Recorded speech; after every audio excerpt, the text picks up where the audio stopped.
नमस्कार। शिक्षक भर्ती परीक्षा के अंतर्गत चलाए जा रहा है इस विशेष कार्यक्रम जिसे हम दिशा निर्देशन के नाम से अभिहित करते हैं, इसमें आपका पुनः स्वागत है। पहली कक्षा में यानी इससे पहले जो हमने भाग पढ़ा था वह था शिक्षण उद्देश्यों का वर्गीकरण भाग 1, जिसमें पाठ योजना से संबंधित हमने जानकारी प्राप्त की, जिनमें पद्य, गद्य, व्याकरण, रचना, पत्र लेखन, इन सभी से संबंधित हमने पाठ योजनाओं की जानकारी प्राप्त की थी। तो आज हम उसी के दूसरे भाग के अंतर्गत इकाई योजना, शिक्षण उपकरण, सूक्ष्म शिक्षण, जिसे हम माइक्रो टीचिंग कहते हैं, इससे संबंधित जानकारी प्राप्त करेंगे। तो चलिए आगे बढ़ते हैं। इकाई योजना में हम पहले पूरे पाठ को अपने सामने रखते हैं। इकाई योजना से संबंधित हम बातचीत कर रहे हैं। तो इसमें इकाई योजना का जो सामान्य अर्थ है तो वह ऐसा लगाया जाता है कि इकाई योजना में हम पहले पूरे पाठ को अपने सामने रखते हैं, बाद में उसका खंडशः विभाजन किया जाता है। पूरे पाठ को हम इकाई मानते हैं और जितने दिन उस पाठ को पढ़ाना है उतने उसके उपखंड हो जाएंगे।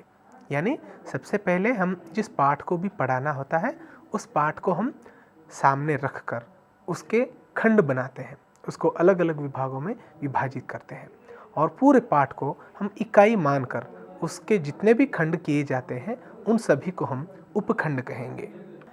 इकाई योजना शिक्षा की वह विधि है जिसके द्वारा विषय वस्तु को, शिक्षण विधियों को तथा शिक्षण पद्धतियों को इस ढंग से गठित किया जाता है कि सीखने और सिखाने की परिस्थितियों को प्रभावी बनाया जा सके।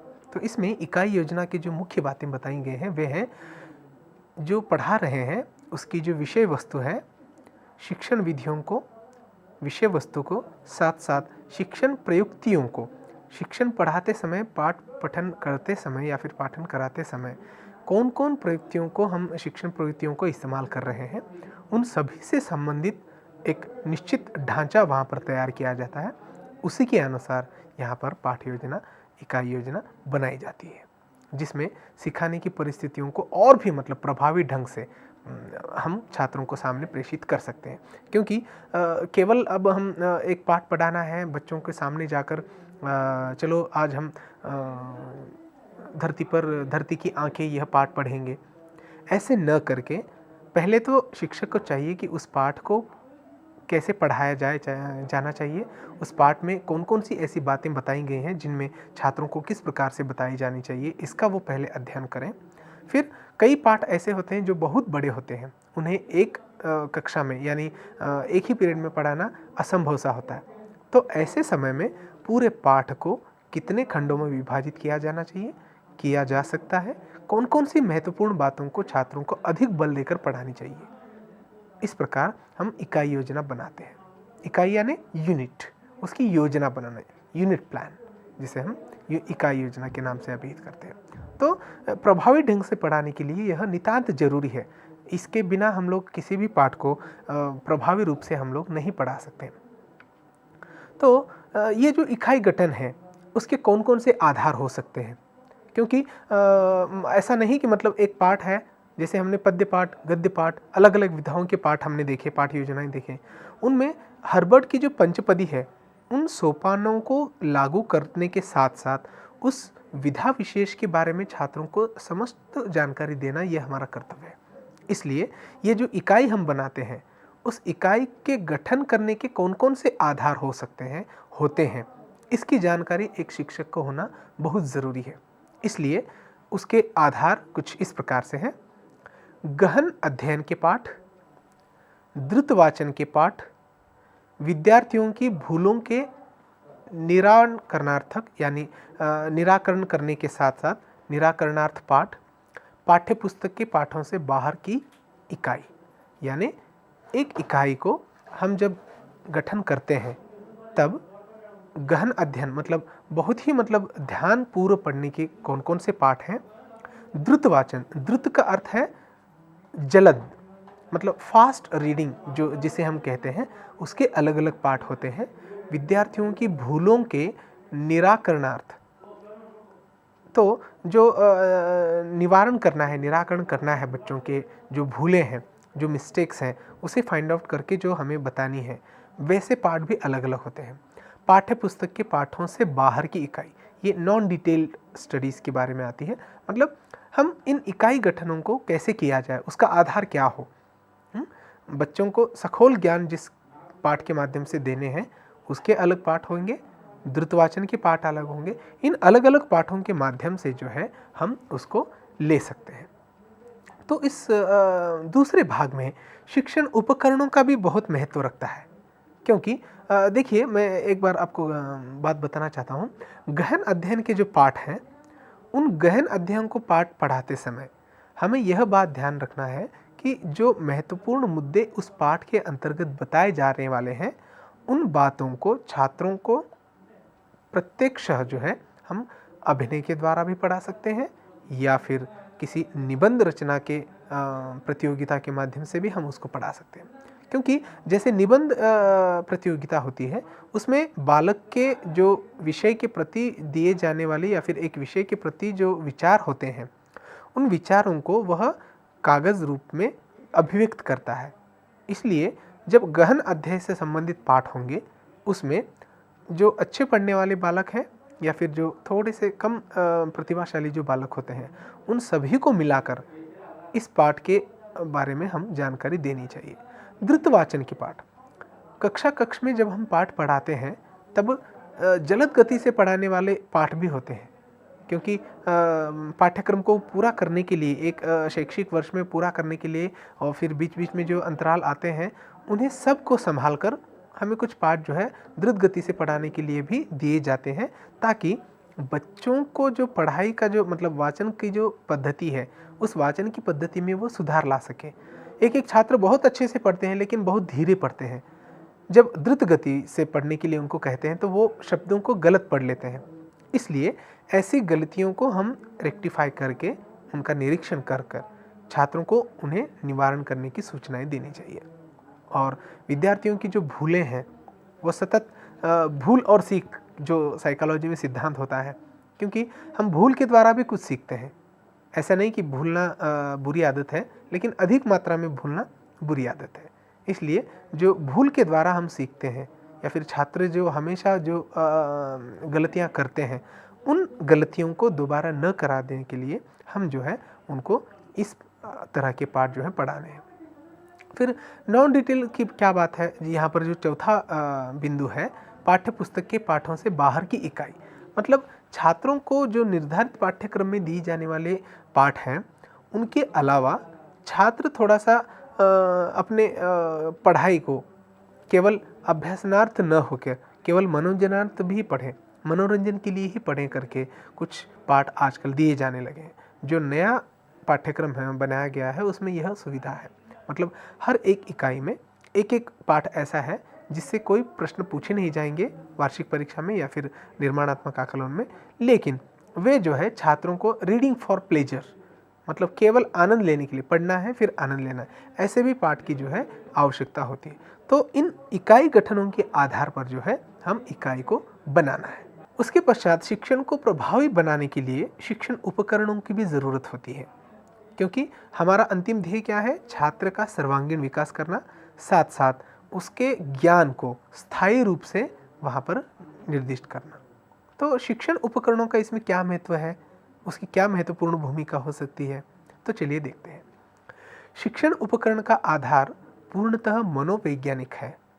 इस शिक्षण में मौखिक शब्दों के बजाय प्रदर्शनात्मक वस्तुओं पर अधिक बल दिया जाता है। इस प्रकार बालक अपनी सुनने की इंद्रियों के साथ साथ देखने और स्पर्श करने की इंद्रियों का भी प्रयोग करता है। मतलब शिक्षण उपकरणों की आवश्यकता हमें इसलिए है क्योंकि हमें केवल मौखिक रूप से बच्चों को ज्ञान देना ही काफ़ी नहीं है। प्राचीन काल में ऐसा हुआ करता था, तब की पद्धतियाँ अलग थी, लेकिन जैसे जैसे समय बदलता रहता है वैसे वैसे हमारी पाठ्य योजनाओं में, हमारे पाठ्यक्रम में भी काफ़ी बदलाव आ रहा है। इसलिए शिक्षण उपकरणों का जो आधार है वे पूर्णतः मनोवैज्ञानिक है, साइंटिफिक होते हैं। तो इसमें केवल मौखिक शिक्षा के बजाय प्रदर्शन के माध्यम से हम उनको देते हैं। प्रदर्शन कराना है बच्चों को। मतलब मान लीजिए एक पाठ पढ़ा रहे हैं, और वो पाठ है सौर मंडल से संबंधित।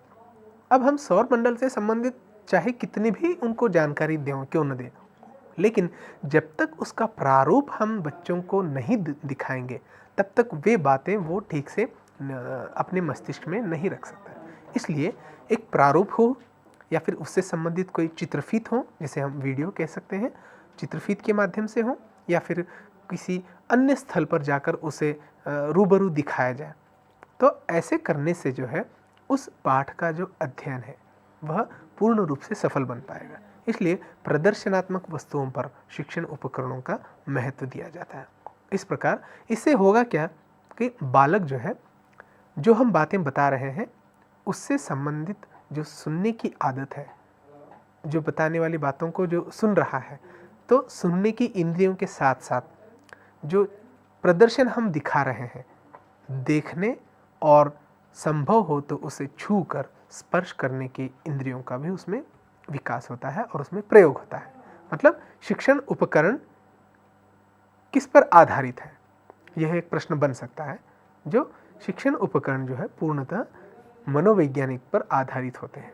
इसमें देखने, सुनने और स्पर्श करने, ऐसे तीनों विभागों का या फिर इन तीनों इंद्रियों का हमारे यहाँ पर विकास कर सकते हैं शिक्षण माध्यम से। तो उससे क्या होगा कि फलतः उसके लिए ज्ञान प्राप्त करना न केवल सुगम हो जाएगा या जाता है, वरन उसके द्वारा प्राप्त किया गया ज्ञान उसके मस्तिष्क में स्थायी रूप धारण कर लेता है। हम सदैव कहते हैं कि मतलब छोटे बच्चे किसी गीत को या किसी सिनेमा को बहुत अच्छे से याद रखते हैं, क्योंकि वही जो है पाठ यदि हम पढ़ाते हैं कक्षा में केवल मौखिक रूप से, तो बच्चे जल्द ही नीरस हो जाते हैं और उसे सुनना या फिर पढ़ना पसंद नहीं करते। क्योंकि छात्रों का जो ध्यान होता है वह देखने, सुनने और करके देखने से या फिर छू कर देखने से जो है उसके ज्ञान को स्थायी रूप से वो अपने मस्तिष्क में धर लेता है। इसलिए ये जो शिक्षण उपकरण है अपने आप में महत्वपूर्ण सिद्ध होते हैं। तो शिक्षण उपकरण जो है उसके कई प्रकार हैं। श्रव्य दृश्य शिक्षण के महत्व पर ये जो श्रव्य दृश्य आगे आएगी ये बात कि मतलब श्रव्य क्या है और दृश्य क्या है, उसके उपकरण क्या है। तो इस शिक्षण उपकरणों पर यानी श्रव्य दृश्य शिक्षण उपकरणों पर प्रकाश डालते हुए मिकेल्स्की करके एक शिक्षाविद थे, मिकेल्स्की ने लिखा है, श्रव्य दृश्य शिक्षण शाब्दिकता का प्रतिकार है। सीखने वालों के देखे गए अनुभवों को सुने गए अनुभवों से संबंधित करने अध्यापक शिक्षण को अर्थपूर्ण बना सकते हैं। मतलब यह शाब्दिकता यानी मौखिकता पर प्रहार करता है, मौखिकता का यह प्रतिकार करता है और सीखने वालों को यानी दिखाए गए भावों पर उनसे संबंधित जो अनुभव है वे अनुभवों को अध्यापक अर्थपूर्ण बना सकते हैं। यानी श्रव्य दृश्य साधनों से हम जो बातें केवल मौखिक रूप से बताई जा रही है उसे विस्मरित न करके स्थायी रूप से छात्र के मस्तिष्क में उसके भावी जीवन के उपयोग के लिए हम उसको रखते हैं और यह श्रव्य दृश्य माध्यम से संभव हो सकता है। शिक्षा प्रणाली के जो तथ्य होते हैं यानी शिक्षा प्रणाली को रोचक, आकर्षक, प्रभावशाली बनाने के लिए विभिन्न प्रकार के साधनों का प्रयोग किया जाता है। क्योंकि शिक्षण उपकरणों में तो यही तो आते हैं कि शिक्षा प्रणाली रोचक भी बनाना है, आकर्षक बनाना है, प्रभावशाली बनाना है, जिनसे छात्र में प्रगतिशील विचारों का प्रवाह हो। अतः वे कौन कौन से विभिन्न प्रकार हैं जो साधन हैं जिनका उपयोग हम करते हैं, तो वे हैं स्कूल, कक्षा, शिक्षण विधियाँ, पाठ्यपुस्तकें, पुस्तकालय, सहायक पाठ्यपुस्तक, क्रियाएं आदि सभी शिक्षा के साधन हैं। मतलब एक कक्षा में पाठ पढ़ाते समय उस पाठ की रोचकता को, उसकी आकर्षकता को, उस पाठ के प्रभावशाली बनाने के लिए हम जिन साधनों का, शिक्षा साधनों का इस्तेमाल करते हैं वे कक्ष भी है, पाठशाला भी है, पाठ्यपुस्तक भी है, शिक्षण विधियाँ, पाठ्यपुस्तकें, सहायक शिक्षण पाठ्यपुस्तक क्रियाएं, ये सभी उसमें निहित होते हैं। क्योंकि इन सभी को आधार मानकर हम इसे अच्छे रूप से बना सकते हैं। तो शिक्षण उपकरण में अगला जो बिंदु है वह है श्रव्य दृश्य साधन कितने प्रकार के हो सकते हैं। तो श्रव्य दृश्य साधन निम्न प्रकार के हैं। श्रव्य यानी सुनना, दृश्य यानी देखना। तो इसमें चार्ट, नक्शे, मॉडल चित्र, रेडियो, चलचित्र, रिकॉर्डर, प्रोजेक्टर, दूरदर्शन, तो ये सब जो है शिक्षण साधन है जो छात्र को अच्छी से अच्छी शिक्षा प्रदान करने में हमारे सहायता करती है। क्योंकि इनके बिना जो है जो कक्षा में चलाए जाने वाला जो अध्यापन है वह नीरस उत्पन्न होगा। जैसे पहले कहा गया है कि जिन बातों को छात्र देखकर, छूकर या स्पर्श करके, अनुभव करके सीखते हैं, वे बातें उनके मस्तिष्क में स्थायी रूप से रह जाती हैं। और जो ऐसा नहीं कर सकते हैं वे कुछ समय के बाद या कालांतर में उन बातों को छात्र भूल जा सकता है। तो न भूलने के कारण या फिर न भूलें ऐसी जो बातें हैं उसे स्थायी रूप से रखने के लिए शिक्षण उपकरणों का बहुत महत्व है, जिनमें चार्ट्स, नक्शे, मॉडल चित्र, रेडियो, चलचित्र, ये सभी जो बातें हैं उसमें आ जाते हैं। श्रव्य दृश्य उपकरण की परिभाषा, तो ये हो गई भूमिका। श्रव्य दृश्य उपकरण क्या है, शिक्षण साधन क्या है, इनकी उपयोगिता क्या है, इनसे लाभ क्या है, इनकी महत्वता, इनका महत्व क्या है, इन सभी के बारे में हमने देखा था। तो अभी जो है श्रव्य दृश्य साधनों की परिभाषा देखते हैं। तो इसमें क्रो व क्रो एक शिक्षाविद हैं, उनके अनुसार एक परिभाषा दी गई है। श्रव्य दृश्य उपकरण सीखने वालों को व्यक्तियों, घटनाओं, वस्तुओं और कारणों तथा प्रभाव संबंध के नियोजित अनुभवों से लाभ उठाने का अवसर देते हैं। क्रो व क्रो के अनुसार दिया गया कथन क्या है? श्रव्य दृश्य उपकरण सिखाने वालों को या सीखने वालों को व्यक्तियों, घटनाओं, वस्तुओं और कारणों तथा प्रभाव संबंध के नियोजित अनुभवों को लाभ उठाने का अवसर देते हैं। मतलब यहाँ पर जो परिभाषा दी गई है उस परिभाषा को देकर उक्त परिभाषा या श्रव्य दृश्य की यह परिभाषा किस महान शिक्षाविद ने दी? क्रो व क्रो, भाटिया एवं भाटिया, प्रोफेसर पंडित जगन्नाथ या पांड्या शर्मा। ऐसे कई उदाहरण के रूप में आपको दिए जा सकते हैं जिनका उपयोग कर आप एक अच्छे आंसर की परिकल्पना कर सकें। क्योंकि ये पढ़ते समय कौन से प्रश्न पूछे जा सकते हैं, पूछे गए हैं, इनका अवलोकन करना भी उतना ही ज़रूरी है जितना कि यह पढ़ना। तो श्रव्य दृश्य साधन के प्रकार कितने हैं? मेनली ये जो है 3 प्रकार के होते हैं। श्रव्य दृश्य जो साधन है वे 3 प्रकार के हैं। उसमें पहला है श्रव्य उपकरण। श्रव्य उपकरण यानी जो हम सुनते हैं। उसमें देखिए, माफ़ कीजिए, दृश्य उपकरण में जिनको हम देख सकते हैं वे हैं श्यामपट, bulletin board, magic lantern, slides, film strips, projector, epidiascope, संग्रहालय, ग्राफ, नक्शे, चार्ट, रेखाचित्र, मॉडल, वास्तविक वस्तुएं, पोस्टर आदि। तो इन सब में जो श्यामपट है, लगभग श्यामपट का प्रयोग हमारे भारतीय शिक्षा व्यवस्था में बहुत महत्वपूर्ण माना जाता है। ब्लैक बोर्ड मिशन करके एक ये भी चलाया गया था, ऑपरेशन ब्लैक बोर्ड करके एक योजना भी चलाई गई थी, जिसके तहत हर कक्ष में, हर पाठशाला में श्यामपट की व्यवस्था की जाए। तो श्यामपट पर हम कठिन शब्दों को हों या फिर मुख्य बातों को, कवि, रचनाकार, इनके जन्म तिथियों को, उनके विशेष साहित्य को भी हम वहाँ पर लिख सकते हैं। इससे ऐसा करने से छात्र हमारी कापियों में लिखते समय उसे देखकर वह ज्ञान प्राप्त करने की कोशिश करता है।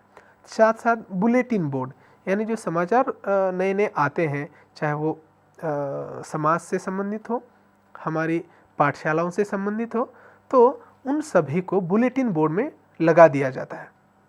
ऐसा करने से जो है छात्र उन बुलेटिन बोर्डों में दिए गए जानकारी को पढ़कर समझने की कोशिश करता है।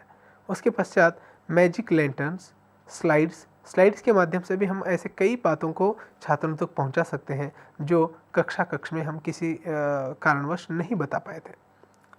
उसके पश्चात फिल्म स्ट्रिप्स, ऐसे आजकल ऐसे कई विधानों पर बात किया जा रहा है जिनमें श्रव्य दृश्य से संबंधित सभी बातों को पाठ्यक्रम में निहित किया जाए, उनमें प्रवेश किया जाए। मान लीजिए एक पाठ पढ़ाना है और वह पाठ है नदियों के संबंध में। नदियों से संबंध में हम कई प्रकार की कहानियाँ बता सकते हैं, कई प्रकार की वस्तुओं को हम दिखा भी सकते हैं, चाहे वो वर्तमान पत्र की हों या फिर इंटरनेट के माध्यम से हो। लेकिन जब हम उस स्थल का दर्शन छात्रों को कराते हैं जहाँ पर नदी का प्रवाह चल रहा है, ऐसे स्थानों को देखकर छात्र उस बात को स्थायी रूप से अपने मन में रख सकता है। उसके साथ फिर से विस्मृत होने की बात नहीं आती, क्योंकि उसमें जो बातें सीखता है वह स्थायी रह जाती हैं। प्रोजेक्टर्स के माध्यम से भी हम छात्रों को पाठ अच्छे ढंग से पढ़ा सकते हैं। संग्रहालय हो सकते हैं। संग्रहालय में प्राचीन वस्तुओं का संग्रह किया जाता है। प्राचीनता की शिक्षा देते समय हम छात्रों को नई नई बातों की ओर ध्यानाकृष्ट कराने के लिए, इतिहास से संबंधित बातों को बताने के लिए संग्रहालय को भेंट करा सकते हैं। उसके साथ चार्ट, नक्शे, ग्राफ, रेखाचित्र, मॉडल इत्यादि। क्योंकि जैसे हमने कहा, मान लीजिए 4 मीनार कविता पाठ पढ़ाना है 7वीं कक्षा का, हम सुर ताल लय में इसकी सस्वर वाचन के साथ साथ परिभाषित भी इसको किया। लेकिन यदि आप उसके हूबहू मॉडल को, क्योंकि बच्चे जो है हमने पढ़ा दिया कि 4 मीनार यानी 4 मीनार होते हैं, इसको कुली कुतुब शाह ने बनवाया था या हैदराबाद में, ऐसी कई बातें बताने के पश्चात भी छात्र जो है जब तक उसका मॉडल नहीं देखेंगे, वास्तविक वस्तुएं जब तक उसे नहीं देखेंगे, तब तक उनके मन में एक छोटी सी संदेह सी बनी रहती है। अतः शिक्षक का काम यह है कि एक प्रतिकृति लाकर छात्रों के सामने रखने से जो है, या फिर उनको बताने से जो है, छात्र उस बात को हमेशा के लिए याद रह सकता है, उसको याद रख सकता है वो। अतः इन सभी दृश्य श्रव्य उपकरणों का जो है 3 अलग अलग भागों में विभाजित करके बताया गया था। यह पहला, मतलब श्रव्य दृश्य साधन 3 प्रकार के होते हैं।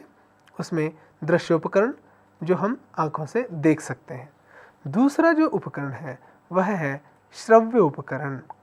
श्रव्य मतलब श्रवण करना, सुनना, जैसे हमने पहले पाठ में पढ़ा था। श्रव्य उपकरण जो है gramophone, radio, phonogram, linguaphone, tape recorder आदि। फोनोग्राफ भी एक प्रकार का शिक्षण उपग्रह है, शिक्षण प्रकार है, उपकरण है, जो लगभग ग्रामोफोन और रेडियो की तरह ही होता है। लिंग्वाफोन मतलब लैंग्वेजेस को बताने वाले अलग अलग फोन्स। टेप रिकॉर्डर, आजकल इन सब की जो व्यवस्था है न के बराबर है, क्योंकि आधुनिक समाज ने साइंस में या विज्ञान में प्रगति करके इतने सारे सुविधाओं को मनुष्य को दिए हैं कि वो अपने उन सभी उपकरणों का इस्तेमाल आसानी से कर सक रहा है। प्राचीन पद्धतियों का नहीं, बल्कि नए पद्धतियों का। अब यदि हम देखेंगे किसी भी कक्ष में लिंग्वाफोन, ग्रामोफोन, इन सभी का इस्तेमाल नहीं करते हैं, क्योंकि वे प्राचीन पद्धतियाँ हो चुकी हैं। उनके संबंध में जो नए और लेटेस्ट जो विषय आए हैं उनको वो ज़्यादा से ज़्यादा महत्व देते हैं।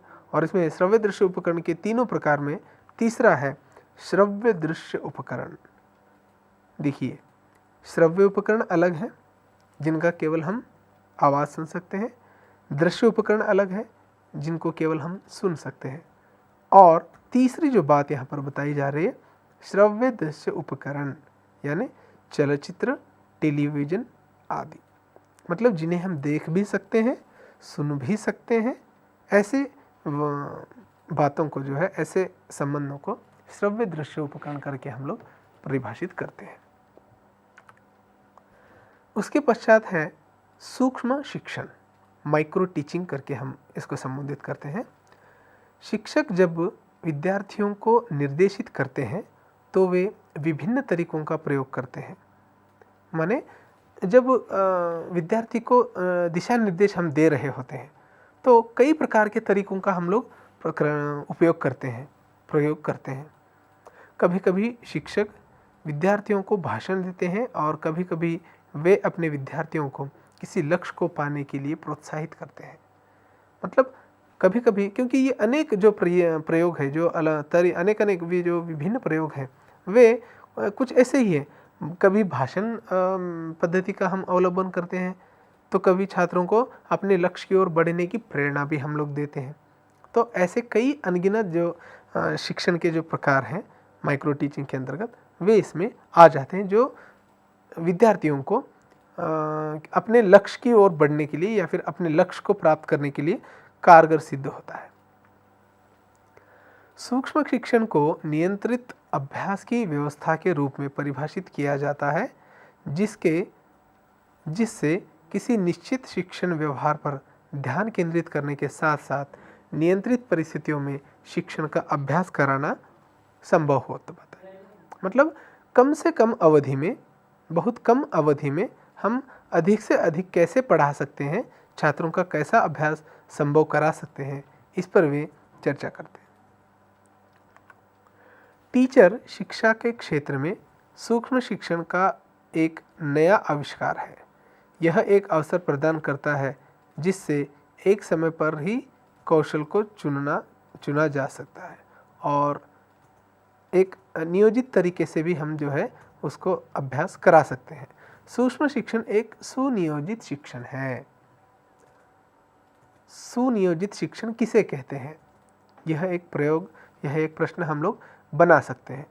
जैसे सूक्ष्म शिक्षण एक सुनियोजित, क्या बोलते हैं उसको, नियोजित, उसका अरेंज्ड, वेल अरेंज्ड एक पद्धति है, जिसमें हम एक माइक्रो टीचिंग जिसको कहते हैं सूक्ष्म शिक्षण को, उसके माध्यम से हम इसमें पढ़ाने की कोशिश करते हैं। क्योंकि बिना सूक्ष्म शिक्षण के, मतलब बारीकी से किया गया वह शिक्षण जो है, आप ठीक से छात्रों तक न पहुंचा पाने वाली बातों को भी पहुंचा सकते हैं। क्योंकि इसमें पूरे कक्षा को छोटे छोटे भागों में विभाजित किया जाता है, छात्रों की संख्या को फिर से डिवाइड किया जाता है, अलग अलग कर दिया जाता है, जिससे थोड़ी सी कठिनाई तो होगी ही, लेकिन जो न समझने आने वाली जो बातें हैं, उन बातों को आप छात्रों तक आसानी से पहुंचा सकते हैं। तो ये होता कैसे है? सूक्ष्म शिक्षण करने की विधियां क्या है, उसको कैसे करते हैं? शिक्षा के आकार को 5-10 लोगों में समीक्षित करना। मतलब शिक्षा जो कार्यक्रम है, उस कार्यक्रम को कराते समय हम कक्षा के आकार को, चाहे वो कितना भी बड़ा क्यों न हो, उस कक्षा के आकार को हम 5 से 10 लोगों में सीमित कर देते हैं। फिर समय सीमा को 36 मिनट तक कम करना। इसमें एक एक जो समय है कक्षा का, वह साधारण दिनों में कुछ और हो सकता हो, लेकिन सूक्ष्म शिक्षण के समय उसकी जो अवधि है वह मात्र 36 मिनट तक करनी होती है। पाठ के आकार को हम कम करना, माफ़ कीजिए, पाठ का जो आकार है, बहुत लेंदी पाठ एक एक होते हैं। ऐसे पाठों की निरीक्षण करके, ऐसे पाठों को हम समझकर उसके आकार को कम कर देना, और यह संभव है क्योंकि एक पाठ को, जैसे हमने कहा इकाई योजना में देखा, एक पाठ को हम कितने विभागों में पढ़ा सकते हैं, कितने भागों में विभाजित करके हम उसको पढ़ा सकते हैं। इसलिए उन पाठ के भागों को कम आकार में लगा सकते हैं, और साथ साथ शिक्षण कौशल को कम करना। यह थोड़ा सा अटपटा लग सकता है, क्योंकि कौशल जो है वो हम पढ़ते समय या लिखते समय ही उसको ध्यान में रख सकते हैं, अन्यथा नहीं। सूक्ष्म शिक्षण टीचर शिक्षा और प्रशिक्षण कार्यक्रम में एक नवीनतम आविष्कार है, जो कि टीचर के व्यवहार को निश्चित उद्देश्यों के अनुसार ढालने में सहायक होता है।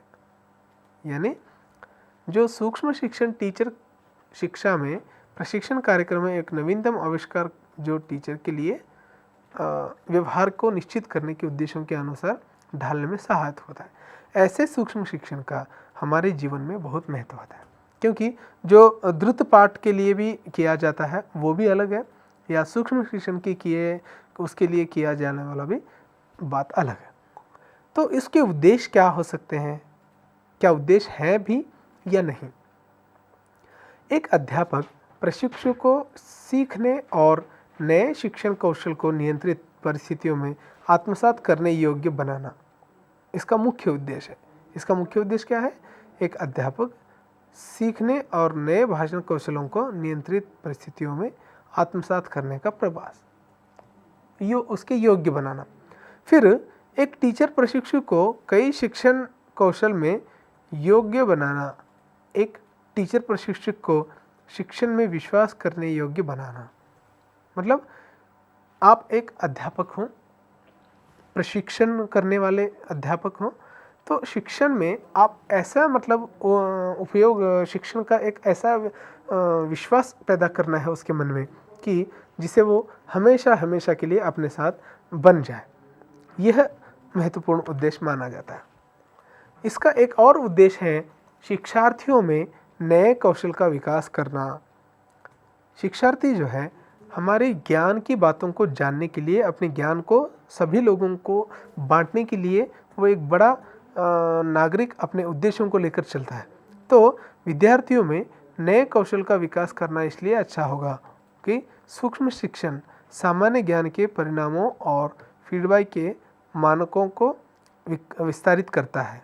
यानी सूक्ष्म शिक्षण का एक और उद्देश्य क्या है कि वह सामान्य ज्ञान के परिणामों और फीडबैक के मानकों को विस्तारित करता है। तो जो परिणाम ज्ञान के कारण हुए हैं उन परिणामों के फीडबैक देकर और साथ साथ मानकों को विस्तारित करता है। ऐसा नहीं कि मतलब राजा के लिए दिया गया वह अनाज हो या फिर सोना हो या जो भी हो वह उनके सेवक लेकर चले जाए, ऐसी बात नहीं है, क्योंकि उन सभी का इस्तेमाल करके मानकों को विस्तारित करना भी एक उद्देश्य है। एक संक्षिप्त सूक्ष्म पाठ को पढ़ाने के तुरंत बाद प्रशिक्षु अपने प्रदर्शन की आलोचना में जुट जाता है।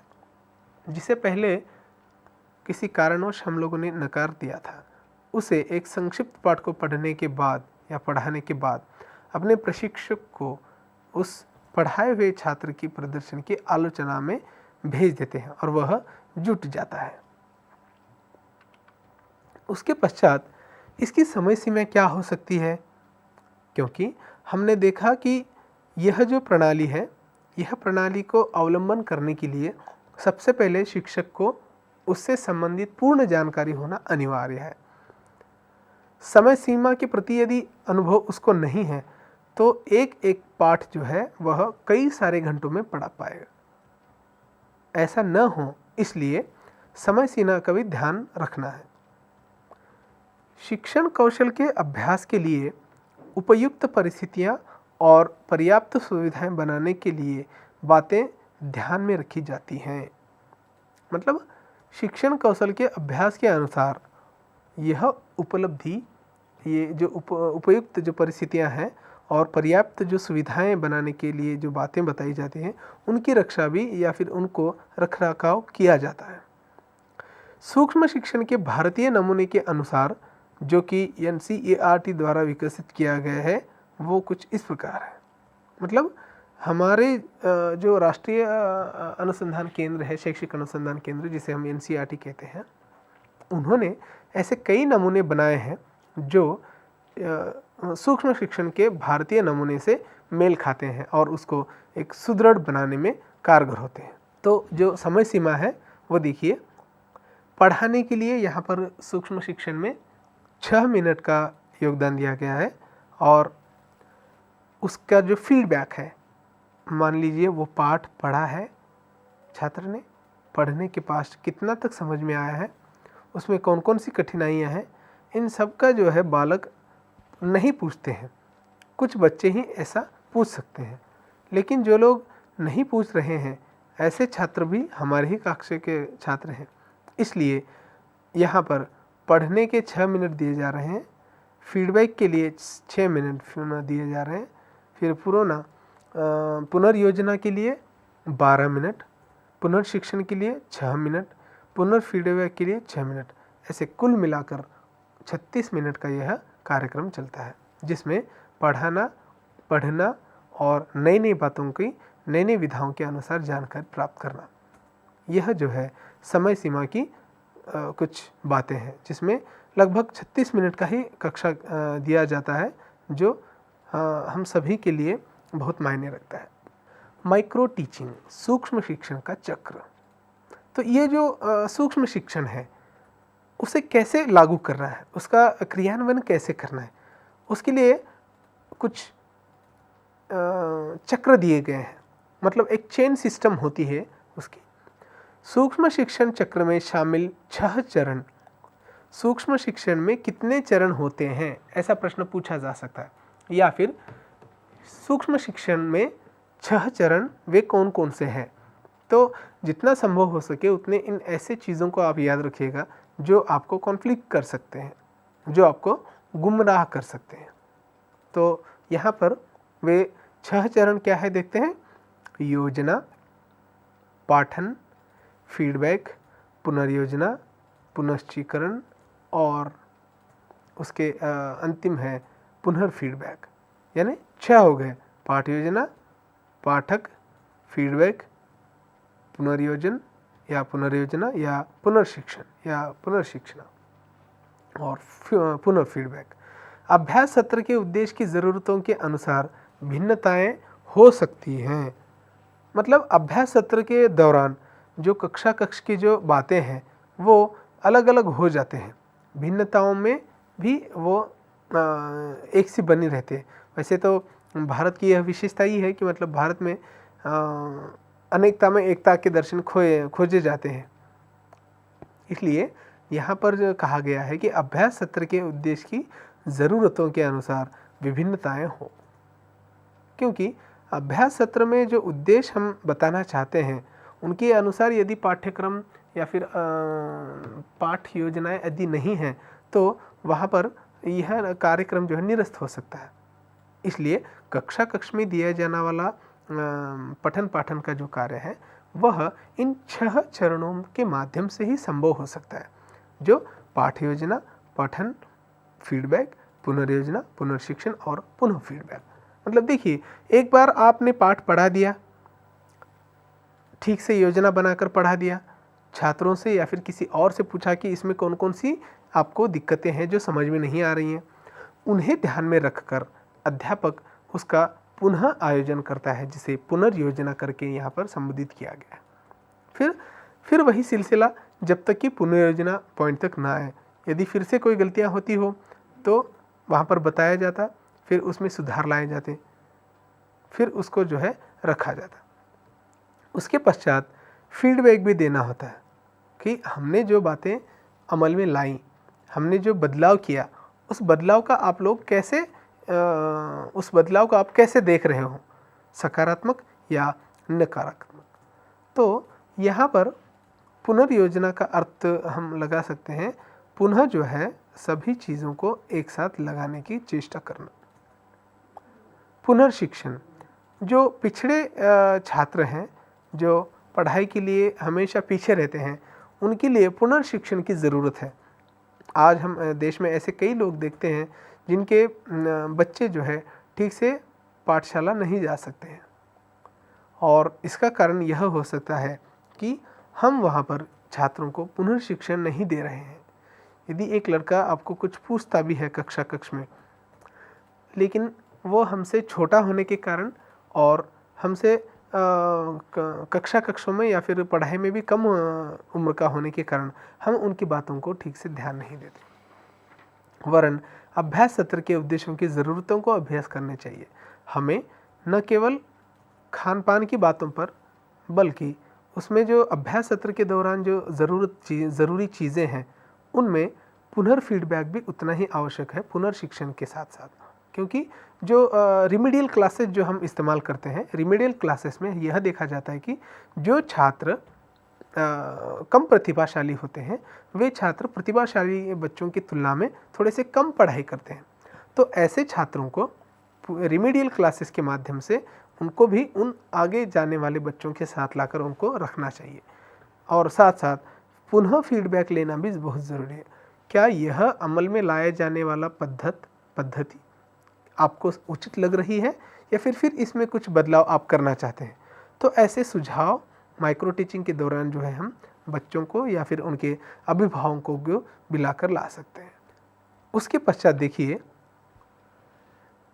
यहाँ विद्यार्थी शिक्षक एक साथ विभिन्न कौशलों को एकीकृत करते हैं। एक कृत्रिम परिस्थिति में यह एक वास्तविक कक्षा में पढ़ाता है और सभी कौशलों को एकीकृत करने का प्रयास करता है। तो यहाँ पर शिक्षक और विद्यार्थी का एक साथ जो संबंध है वह कौशलों पर या कौशलों की एकीकृत करने के लिए मदद करती हो। तो एक कृत्रिम परिस्थिति में यह एक वास्तविक कक्षा में पढ़ाना या पढ़ाता है और सभी कौशलों को एकीकृत करने का प्रयास करता है। कौशल यानी आप में जो वाचन कौशल है, लेखन का कौशल है, उन सभी कौशलों को एकीकृत करना, एक माला में पिरोना, यह जो है माइक्रो टीचिंग का काम करता है। तो सूक्ष्म शिक्षण का अर्थ, परिभाषा, उसके उद्देश्य, ये सब हमने देखे। उससे कुछ लाभ हैं क्या? क्योंकि हम कक्षा में किया जाने वाला कार्य किसी भी हालत में या फिर किसी भी प्रकार से वह खेल की वस्तु न बने, क्योंकि उसमें जो सूक्ष्म शिक्षण के जो लाभ में हम देखते हैं तो ये एक नया आविष्कार माना जाता है, क्योंकि बालक जो पढ़ते हैं उसे तुरंत भूल जाते हैं। ऐसे अवसरों पर हम सूक्ष्म शिक्षण के माध्यम से उन्हें पुनः पाठ जो पढ़ाने लायक हैं, जो कक्षा से बाहर की जो पाठ हैं, उनको जो पढ़ने की जो आदतें हैं या फिर पढ़ने की जो पद्धतियां हैं, उन सबको यहाँ पर अवलंबित करना चाहिए। और यह एक आविष्कार है जिसमें सीखने और तकनीक के प्रयोग के सिद्धांतों का मूल आधार है। सूक्ष्म शिक्षण क्या है? जिसमें सीखने और तकनीक के प्रयोग के सिद्धांतों का मूल आधार है। तो इस मूल आधार के कारण या फिर इस मूल आधार को और इस चक्र को ध्यान में रखते हुए हम आगे की पढ़ाई करते हैं, जिसमें सूक्ष्म शिक्षण करने के लाभ इस प्रकार से हैं। क्योंकि ये जो लाभ हम बताए जा रहे हैं उनमें इसके जो विभिन्न प्रकार हैं, उन विभिन्न प्रकारों को हम देखते समय यह कह सकते हैं कि इनके कुछ बहुत सारे लाभ हैं, क्योंकि बिना सूक्ष्म शिक्षण के हम लोग इसे पूर्ण रूप से नहीं बता सकते। तो इसके कुछ लाभ इस प्रकार से हैं। यह एक शिक्षण उपकरण है जिससे शिक्षण, अभ्यास और प्रभावी शिक्षक तैयार किए जा सकते हैं। यह शिक्षण को सुगम्य कराता है, जिससे नवागंतुकों के लिए आसानी होती है। यानी यह एक जो प्रशिक्षण है, वह प्रशिक्षण एक उपकरण है, एक इंस्ट्रूमेंट है। सूक्ष्म शिक्षण क्या है? वह एक इंस्ट्रूमेंट है, उससे कई लाभ हैं, जिससे शिक्षण, अभ्यास और प्रभावी शिक्षक तैयार किए जा सकते हैं, जिससे और अच्छे और प्रभावी छात्र या फिर शिक्षक तैयार किए जा सकते हैं। और साथ साथ यह शिक्षण को सुगम्य करता है, जिससे नवागंतुकों के लिए आसानी होती है। तो शिक्षण को सुगम्य करना, जो कठिन ऐसी बातें हैं, ऐसी कठिन बातों को हम सामने लेकर जो है उसको आसान बनाना, कठिन कार्य को आसान और सरल रूप से उसको बताना, हमारे इस सूक्ष्म शिक्षण के पाठ का लाभ होता है। शिक्षकों में विश्वास की भावना पैदा करना भी सूक्ष्म शिक्षण का एक लाभ है। मतलब कक्षा में जब अध्यापक पढ़ाने जाते हैं तब उनमें आत्मविश्वास होना चाहिए, विश्वास की भावना उनमें उत्पन्न होनी चाहिए। बिना विश्वास के, मतलब जब तक हम आत्मविश्वास नहीं होता कि हाँ मैं ये पाठ ठीक से पढ़ा पाऊँगा, ठीक से बच्चों को यह बता पाऊँगा, तब तक वह कक्षा जो है कोई ये मायने नहीं रखती। इसलिए शिक्षकों में विश्वास की भावना पैदा करने के लिए सूक्ष्म शिक्षण रखा जाता है। सूक्ष्म शिक्षण एक वास्तविक कक्षा में या कृत्रिम कक्षा में किया जा सकता है। या तो आप उसे आर्टिफिशियल रूप से भी कर सकते हैं या फिर हमारी चालू कक्षा में भी उसको अपना सकते हैं। यह विशेष कार्यों की सफलता के लिए प्रशिक्षण पर ध्यान केंद्रित करता है, जैसे निर्देशात्मक कौशल, पाठ्य सामग्री और शिक्षण तकनीक। इसमें एक विशेष प्रकार की सफल कक्षाएं यहाँ पर हम आयोजित कर सकते हैं, जिनमें प्रशिक्षण पर ध्यान केंद्रित करना है, जैसे दिशा निर्देशन कौशल या पाठ्यक्रम सामग्री से संबंधित शिक्षण तकनीक। इन सभी के लिए भी जो है सूक्ष्म शिक्षण के लाभ होते हैं। इसमें अधिक नियंत्रण और नियंत्रण शिक्षण अभ्यास शामिल होता है। क्षमता के अनुसार यह प्रशिक्षु को प्रशिक्षण कौशल के विकास करने में मदद करता है। यह एक प्रभावी फीडबैक उपकरण है जिससे शिक्षण के व्यवहार को बदला जा सकता है। भारत स्वतंत्रता से पहले होने से पहले और स्वतंत्रता के बाद शिक्षा व्यवस्था में आमूल बदलाव लाने के लिए, परिवर्तन करने के लिए तब से लेकर आज तक कोशिशें जारी हैं। तो इन सब में फीडबैक उपकरण है जिससे शिक्षक के द्वारा व्यवहार को बदला जा सकता है, क्योंकि कक्ष में शिक्षक का व्यवहार किस प्रकार से चल रहा है, वह छात्रों से आदान प्रदान कर रहा है, करते समय ज्ञान को किस रूप में बांट रहा है, वह छात्रों के साथ किस प्रकार से व्यवहार करते हुए कक्ष में अपनी बातों को रख रहा है, इन सभी चीज़ों का जो निरीक्षण, परीक्षण और उसका निदान जो है, यह सब सूक्ष्म शिक्षण के माध्यम से हम लोग देख सकते हैं या फिर कर सकते हैं। यह एक अत्यंत व्यक्तिगत प्रकार का प्रशिक्षण है। यह पूर्व या सेवा के दौरान शिक्षण प्रशिक्षण कार्यक्रम में शिक्षण प्रभाव को विकसित करने में सक्षम है। अत्यंत व्यक्तिगत प्रकार है यह। शिक्षा का व्यक्तिगत प्रकार कौन सा है? सूक्ष्म शिक्षण। ठीक, तो इसके माध्यम से जो है हम शिक्षण को प्रभावी विकास करने में मदद कर सकते हैं। उसके पश्चात देखिए, यह वस्तुनिष्ठ और व्यवस्थित अवलोकन में सहायक है, क्योंकि यह एक अवलोकन सीमा देता है। यह विभिन्न प्रकार के कौशल आत्मसात करने में सहायक है, जो कि एक सफल टीचर का आधार तय करता है। मतलब सूक्ष्म शिक्षण वस्तुनिष्ठ और व्यवस्थित अवलोकन में सहायक है। किस प्रकार? क्योंकि यह एक अवलोकन की सीमा देता है। तो यहाँ पर देखिए, विभिन्न प्रकार के जो कौशल आत्मसात करने के जो सहायक क्रियाएं होती हैं, उन सभी सहायक क्रियाओं को हम आधार पर, सफल टीचर के आधार पर ही उसको बना सकते हैं सफलता से, अन्यथा नहीं। तो देखिए, यहाँ पर सूक्ष्म शिक्षण के लाभ के अंतर्गत एक बात बताई गई कि यह विभिन्न प्रकार के कौशल को आत्मसात करने में, मतलब चाहे वो पठन कौशल हो, लिखने की कौशलता हो या फिर सुनने की कौशलता हो, उन सभी के बारे में यह सूक्ष्म शिक्षण जो है उसको सहायता करता है, उसको आत्मसात करने की वह एक सीख देता है। क्योंकि कक्ष में यह खंडों में विभाजित किया जाने वाला एक सूक्ष्म शिक्षण का, एक सूक्ष्म अध्यापन का एक कार्य है। इसमें समय सीमा भी होती है, क्योंकि जैसे हम बड़ा पाठ पढ़ाते समय उसमें समय सीमा को उतना ध्यान नहीं रख सकते हैं, उसके कौन कौन से पहलुओं पर कितना समय दिया जाना चाहिए, ये न होने के कारण जो है हम वहाँ पर गड़बड़ी करते हैं। लेकिन सूक्ष्म शिक्षण में ऐसी बात नहीं है। हम समय को ध्यान में रखते हुए उस पाठ को कितने विभागों में कैसे कैसे इकाइयों को बांटकर पढ़ना है, यह भी जो है हम सूक्ष्म शिक्षण के अंतर्गत देखते हैं। और जो नए नए कौशल हैं, उन कौशलों को आधार बनाकर उन कौशलों को वह आत्मसात करने की कोशिश करते रहता है। और यह सब जो बातें हैं, वे सभी चीज़ें, वे सभी गुण एक सफल टीचर में निहित होना बहुत ज़रूरी है। क्योंकि इन सारी प्रणालियों को जब तक आप याद नहीं रखेंगे, उन प्रणालियों का कोई मतलब ही नहीं जिससे कि यह एक सूक्ष्म शिक्षण के द्वारा छात्रों में आत्मसात कराने की गुण उत्पन्न कराता हो। तो समय संदर्भ को ध्यान में रखते हुए छात्रों को किस प्रकार की शिक्षा के लाभ हम देना चाहिए, यह अध्यापक पर निर्भर करता है। उसके पश्चात यह सामान्य कक्षा की जटिलताओं, जैसे कक्षा के आकार, कक्षा का समय और अनुशासन की समस्याओं को कम करता है।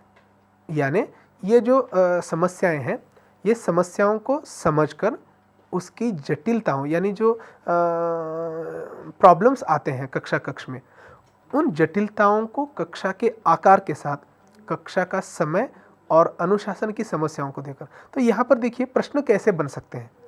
प्रश्न को बनाते समय सूक्ष्म शिक्षण के लाभ के अंतर्गत कौन कौन से भागों को हम ले सकते हैं, जिनमें कक्षा का आकार, कक्षा का समय और अनुशासन की समस्या, इन सभी को हम ले सकते हैं।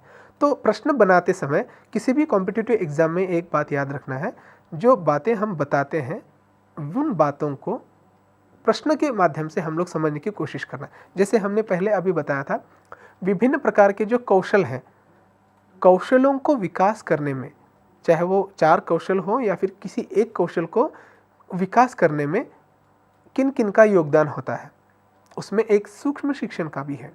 क्योंकि सूक्ष्म शिक्षण से यह लाभ होता है कि विभिन्न प्रकार के कौशलों को हम यहाँ पर आत्मसात करते हैं, और इसी कारण यहाँ पर बताया गया है कि यह मीन्स सामान्य शिक्षण, या माफ़ कीजिए सूक्ष्म शिक्षण। सूक्ष्म शिक्षण सामान्य कक्षा की जटिलताओं, एक नॉर्मल जो कक्ष है उसके जो प्रॉब्लम्स हैं, जैसे कक्षा का आधार सफिशिएंट न होने के कारण भी छात्रों को पढ़ने की सुविधा नहीं होती है। कक्षा का समय भी जो है, समय समय पर यदि कोई नहीं आता है तो भी बच्चे जो है नीरस हो जाएंगे। और साथ साथ सबसे महत्वपूर्ण यह बात है, अनुशासन की समस्या। डिसिप्लिन यदि छात्र में हो तो वह किसी भी समस्या का समाधान कर सकता है। तो कक्षा का आधा आकार हो, कक्षा का समय हो या अनुशासन की समस्या हो, इन सब को जब तक हम पूरा नहीं करते, यानी इन सब को जानकर, इन सब का परीक्षण करके जब हम नहीं करते हैं, तब जो है इन सूक्ष्म शिक्षणों का विकास यहाँ पर संभव होता है। इसलिए अनुशासन की व्यवस्था का भी यहाँ पर बहुत लाभ दिया जाता है। तो यहाँ पर प्रश्नों का जो स्वरूप है, प्रश्न ऐसे बन सकते हैं कि सूक्ष्म शिक्षण का जो शिक्षण उद्देश्यों का जो वर्गीकरण है वह किन किन विभागों में किया गया है, जो कि हमें पाठ्यक्रम में दिया गया था। तो उसमें हमने इस दूसरे भाग में यह देखा कि इकाई योजना क्या है, उपकरण कौन कौन से हैं उसके लिए, सूक्ष्म शिक्षण माइक्रो टीचिंग जिसको हम कहते हैं, उसकी विशेषता क्या है, इन सभी का हम वर्णन करते हुए कक्ष में चलाए जाने वाले पठन पाठन की क्रिया को हम लोग सफलता से बना सकते हैं। तो ये जो उद्देश्य हैं, शिक्षण के उद्देश्य के जो वर्गीकरण है, इन वर्गीकरणों के आधार पर हम किसी भी पाठ को आसानी से समझा सकते हैं, चाहे वो पाठ्य योजनाओं से संबंधित हो या फिर गद्य पद्य किसी भी पाठ से संबंधित हो। उन सभी का इस्तेमाल करते हुए हम इन पाठों को आसानी से समझा सकते हैं। तो आज हमने दूसरे भाग में, यानी शिक्षण उद्देश्यों के जो वर्गीकरण है उसको हमने 2 भागों में विभाजित किया था। पहले भाग में पाठ्य योजनाएं, उससे संबंधित बातें बताई गई, और दूसरे भाग में इकाई योजनाएं और उससे कई बातों को दिखाई गई। अगली कड़ी में हम फिर से एक नए विषय के साथ फिर से हाजिर होंगे। तब तक के लिए धन्यवाद। क्योंकि यह जो बातें हैं, सूक्ष्म शिक्षण या फिर कक्ष के जो वर्गीकरण होते हैं उसमें 2 विभागों को पढ़कर हमने दिया। पहले भाग में पाठ्य योजना से संबंधित, दूसरे भाग में इकाई योजना से संबंधित हमने अध्ययन किया। एक नए विषय के साथ हम पुनः मिलेंगे। तब तक के लिए विराम। नमस्कार।